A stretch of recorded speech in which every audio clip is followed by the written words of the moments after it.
Right, well, next up, I got told off last time for introducing this guy in a rather flamboyant way. I like to because he's a nice chap. Um, I don't know how many of you know Luke Menzies. He's quite an extraordinary individual. But I promised myself today I would not embarrass him and give him a big build-up. So what I'm going to do is I'm just going to say, ladies and gentlemen, our retained HR and employment lawyer, the rather ordinary Luke Menzies.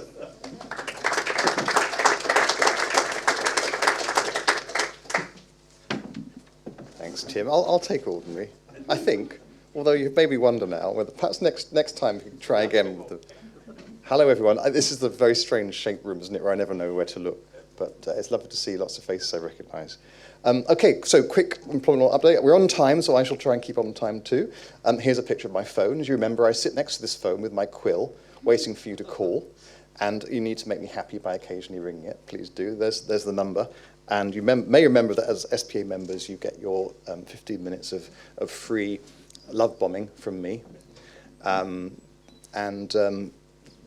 Many of you make a lot of use of it. Please make more use of it, because I'll be sad and lonely unless you call. And there's also that the SPA email address as well. Recent things we've been having on the hotline, we've been having advised around a dismissal for some racial comments. We had 3 of those recently. One of them got onto the national newspapers, but the other 2 didn't. And we've had some disciplinaries for sexist comments too. A disputed redundancy payment where the chap thought he'd been made redundant, but it wasn't quite that simple.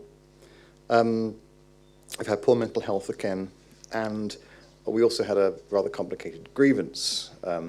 And in the end, the grievance process was outsourced to me, and so I came in as external consultant to do that. And that's a great opportunity just to mention this is something that very much happy to offer you, is an outsourced process. There'll be times when an organisation will find it useful to outsource a rather knotty process, a grievance, a disciplinary or investigation or something. It might be because it's all a bit too close to home.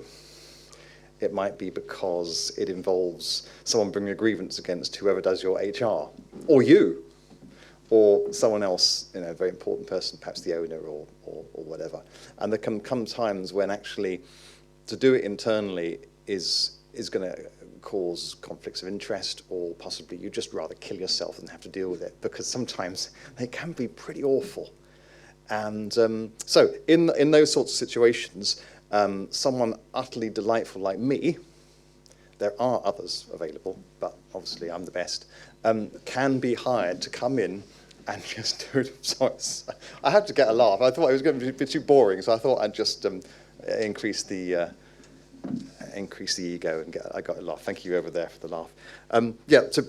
Giving it to someone else who can come in and has the credibility to say, I'm an expert in HR or employment law, whatever it may be. That way, you get the benefit of more objectivity and more independence. We don't have to be neutral or impartial like a judge or a mediator, but having someone from the outside the business, you do still get more objectivity. And it may be that person has a quiet word with you and say, well, actually, the stand the business is taking is not quite justifiable for whatever reason it is. But that can often help. It can also help with the person that's, if it's a grievance or a disciplinary, in how they perceive what's done to them. Because sometimes someone who's brought in who they don't have a problem with, they can sometimes hear messages from them in a way which is easier. And I've sometimes found that can be quite useful. It can reduce your legal risk, because sometimes if someone wants to bring a claim and says, well, I had this grievance or I had this disciplinary, but it was far too close to the action, and the person doing this thing to me was bound up in the problems, or I had history with them, or they didn't like me since last time, or whatever. So sometimes it can help manage your legal risk if you bring someone external in who you can trust to do a decent job and come up with the right answer, but you may not have conflict of interest arguments with.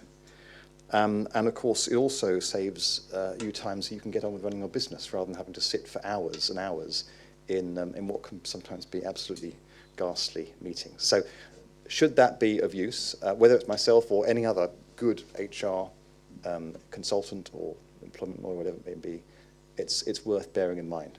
There can be some things that you're happy to deal with in-house, and there can be sometimes some things that you don't really want to. So there's a few new things coming up. I thought I'd look to the future this time. We've got some new legislation coming in around neonatal care. It's going to be a statutory leave and statutory pay situation, a small version of what you get with maternity and parental and so on. That's not coming in until 2025. It's on the statute books now, but the government's got to create some legislation, some statutory instruments around that, and they seem to be slightly busy at the moment. I can't imagine what with.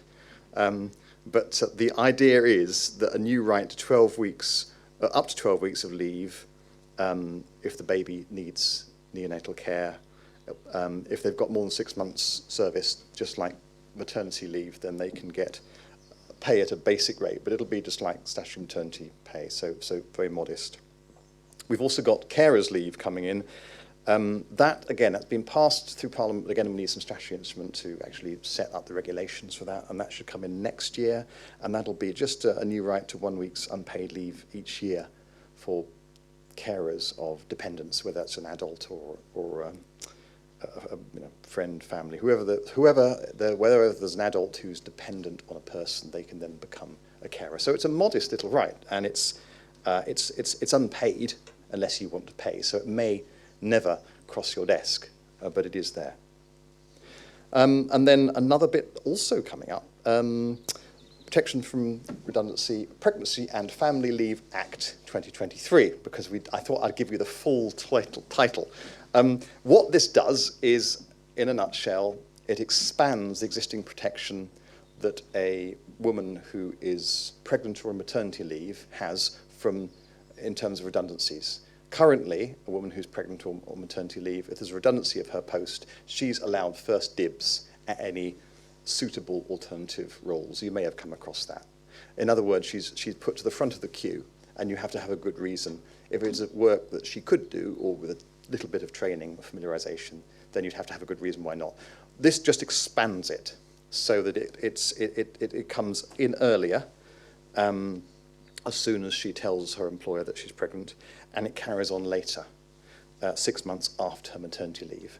And that's because, unfortunately, women who are pregnant and or on maternity the stats show, just continually get the wrong end of the stick. They get a tougher deal, and this is intended to just widen that. If you are, and I know you are all the most lovely employers in this part of the world, if you're ever going to deal with this, I'm sure you'll do the right thing. This is unlikely to affect you because it's just treating people as you'd expect.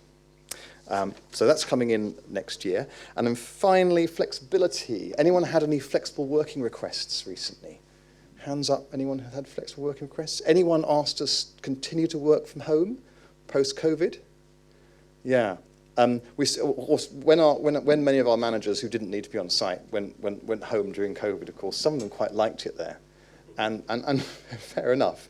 And although the majority have come back, there are definitely more people who would prefer to be at home full-time, or at least part-time. It's been, the right to flexible working requests have been around for quite some time. It's worth reminding ourselves that it's the right to request, but not the right to be given. It's a typical Tony Blair government sort of soft law, where it's sort of pro-employee and pro-employer at the same time. That incredible middle ground sort of thing he tried to strive for in many of his legislation, including employment law. So it's the right to ask but not to get. And that has already included where you work. This just slightly widens it. So rather than the statutory right to ask once a year, you can now ask, well, you will be able to ask twice a year. The employer has to answer slightly sooner.